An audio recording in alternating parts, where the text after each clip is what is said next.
Hello, everyone, and welcome to another episode of the Layover Live. Jason Swick here. So glad you stopped by. Joined once again by my friends Shanda, Maloney, Sandee Jordan. Welcome, you guys. Yeah, thanks for having us. Again, you're here. We're talking about content.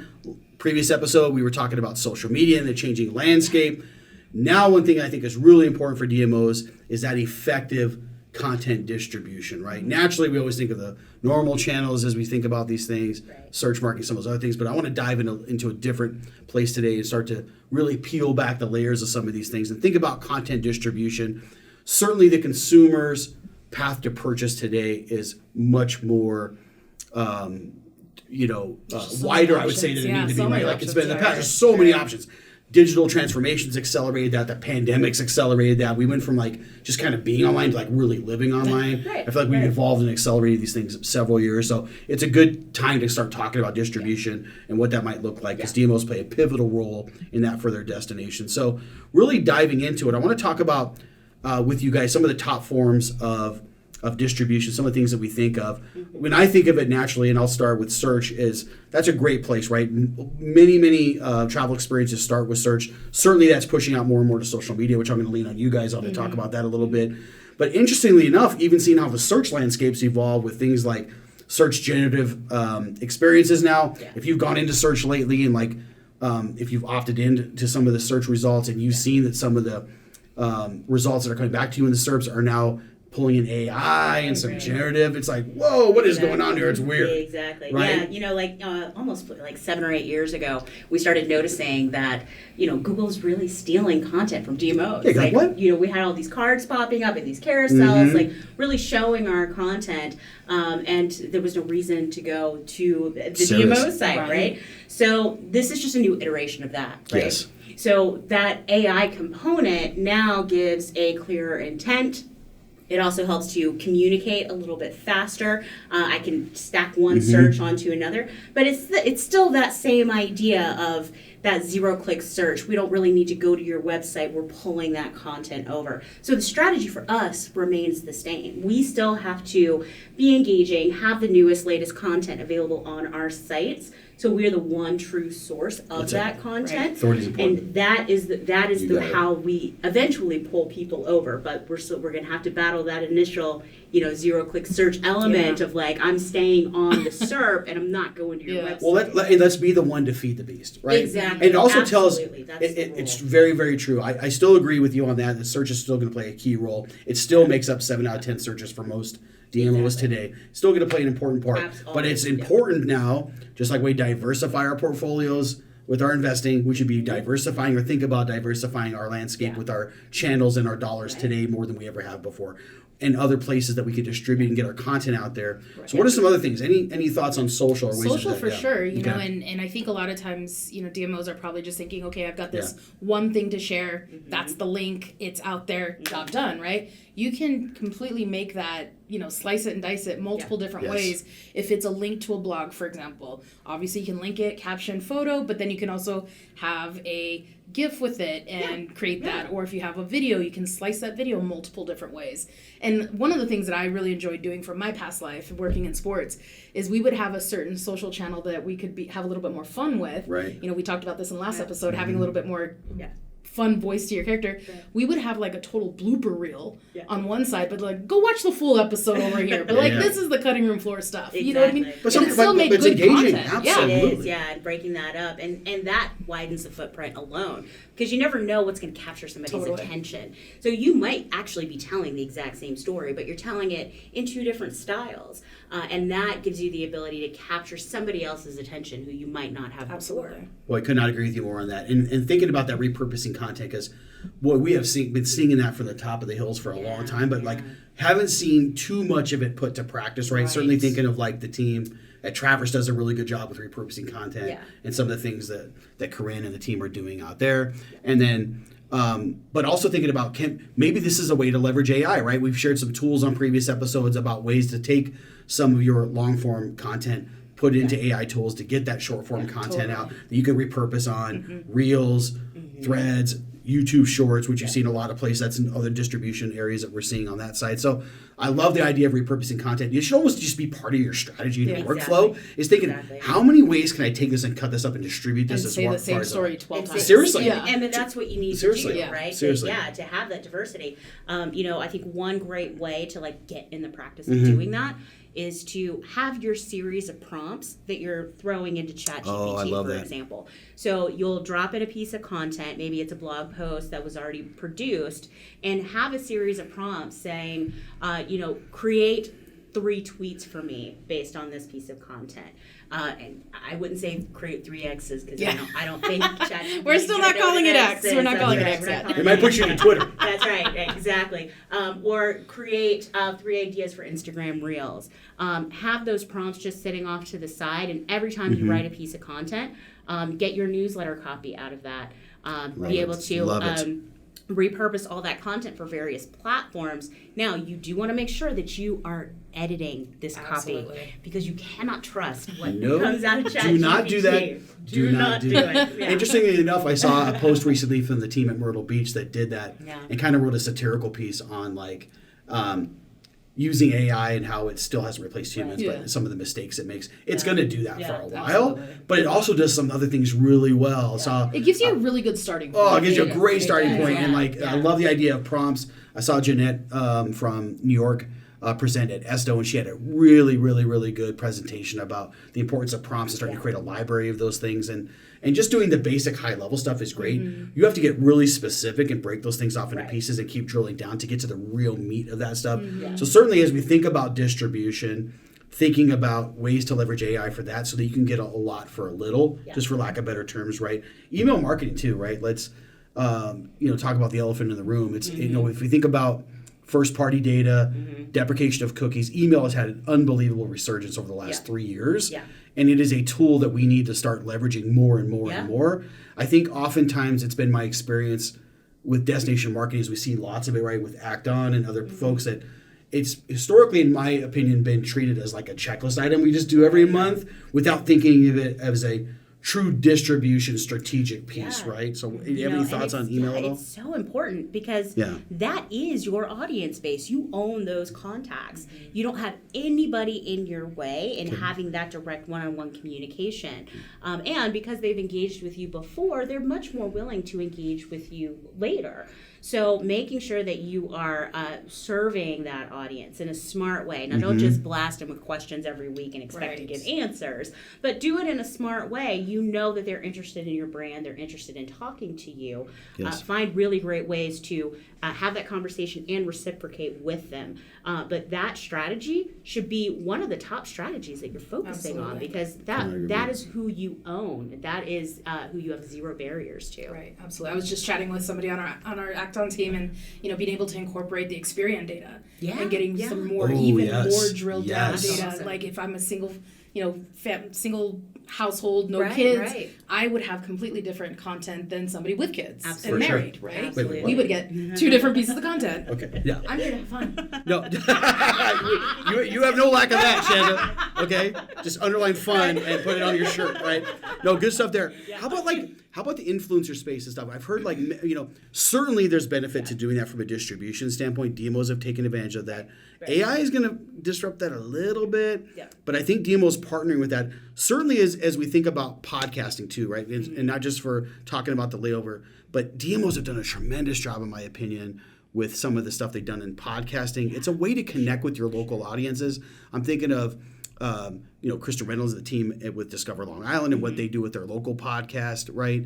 I think it's a great way to connect with locals. It gets content out there, but it's also a way if you don't have a team or somebody that's dynamic that can do that, to maybe leverage an influencer, somebody in that destination who's already doing that. Right. How can you maybe work with them to help amplify your message to get out there? But are you guys seeing anything that you're liking with on the influencer front or new or podcasting? I don't see a ton of work with influencers. I do see a lot of missteps with influencers. Interesting. Because we just assume, well, I can throw some cash at the problem. I will just find the biggest influencer I can find for what I can afford and have them talk about my brand. If you're not doing the research to make sure that influencer really has an audience base that makes sense for your brand, you've thrown your money away. Also, ignoring micro influencers, because you might find somebody who doesn't have a huge following, but the following they have is very influential. Yeah. Absolutely. And then you also don't know who those people have then in their tree of people, right? Good point. And it kind of comes back to some of the social media changing landscape of having to segment and find those pockets of, you mentioning maybe going after Kik or some of those other areas that you might not have historically looked as a DMO to really find those niches. They all travel. Exactly. And they have friends that travel. And their friends of friends have people that travel who may be interested in what your destination has to offer. We're going to have to... Personalization and segmentation, I think, are something DMOs are going to really have to pay attention to as they cast this net much wider.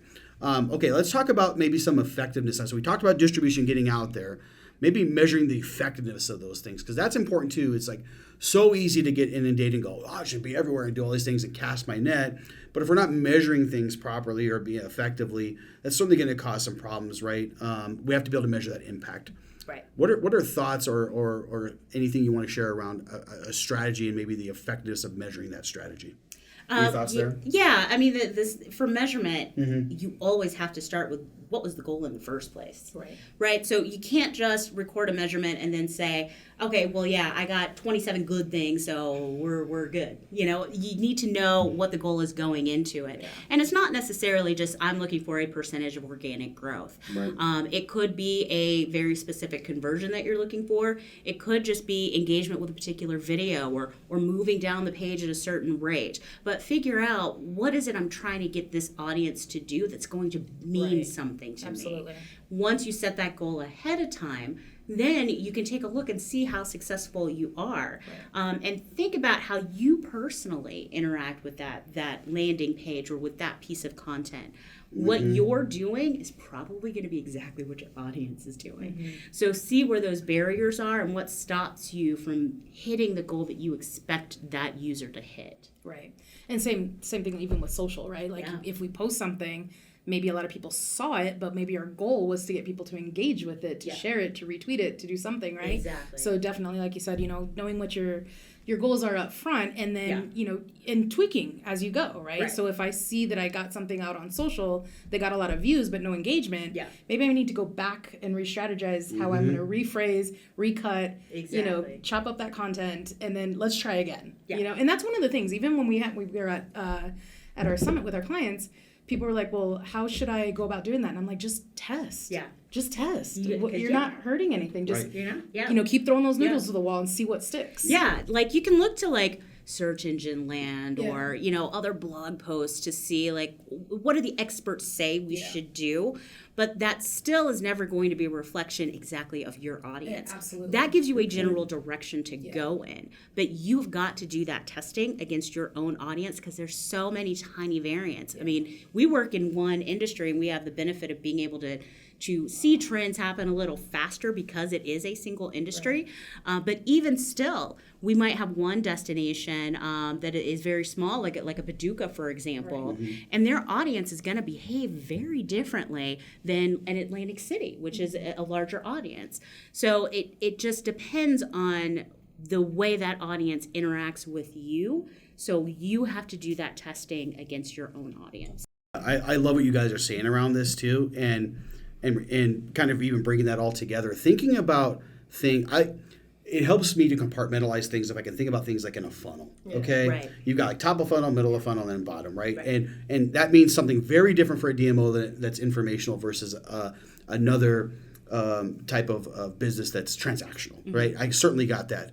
But to your point earlier, Shanda, about, hey, I was looking for awareness and I got engagement and I didn't measure the right thing. It's measuring the right things for what that is intended to do. Right. Social media plays a role in top of funnel, middle funnel, and bottom of funnel.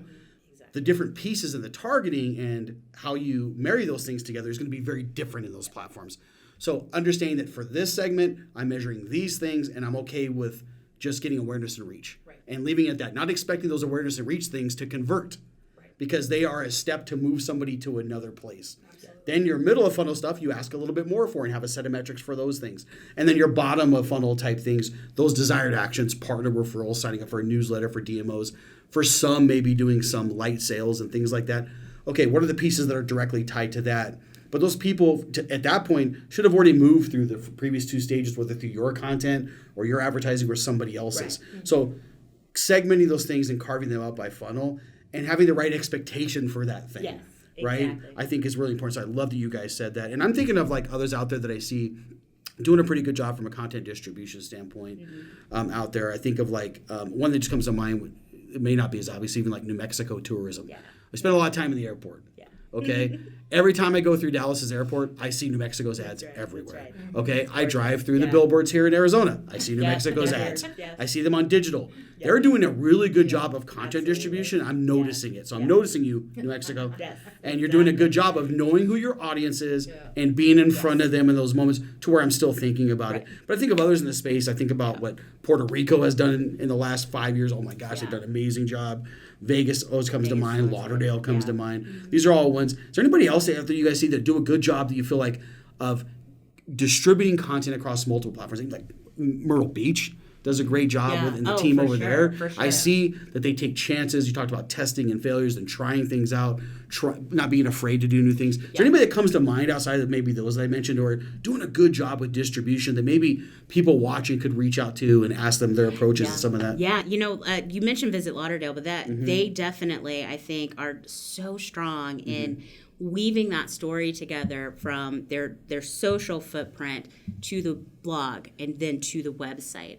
So when they're telling a story, it's not just, am I spitting this out specifically for a social audience? They are then looking at that piece of content and saying, well, how do I reflect this then on the website?